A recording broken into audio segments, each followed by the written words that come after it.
അന്നത്തിന് നന്ദിയുള്ളവനെ ആരിലും നന്ദി ഉണ്ടാകൂ. നമ്മുടെ ജീവിതത്തിൽ അന്നത്തിനു വേണ്ടിയാണ് നാം കൂടുതൽ ചെലവഴിക്കുന്നത്. ഓരോ നേരവും കഴിക്കുന്ന അന്നം എത്രയോ പേരുടെ അധ്വാനം കൊണ്ടാണ് നമ്മുടെ മുന്നിലെ പാത്രത്തിലെത്തുന്നത്.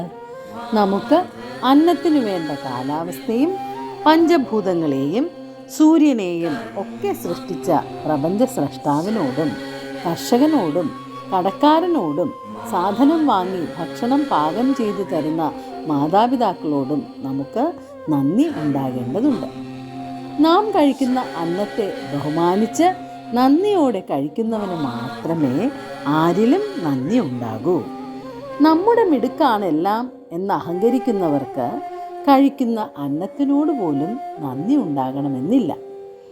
കർമ്മം ചെയ്യാൻ ഓരോ ശരീരം കിട്ടിയ നാം പ്രകൃതിയെ സ്നേഹിച്ച് നന്ദിയോടെ സമൂഹത്തിലെ തിന്മകളെ ഇല്ലാതാക്കാൻ വ്യാപൃതരാകേണ്ടതുണ്ട്. ഇതിനായി നിസ്വാർത്ഥ കർമ്മനിരതരാകാൻ പരിശ്രമിക്കണം. ഇത് സംപൂജ്യ ഗുരുജി ബോധിസത്വൻ മാധവാചാര്യൻ്റെ സ്നേഹതത്വം.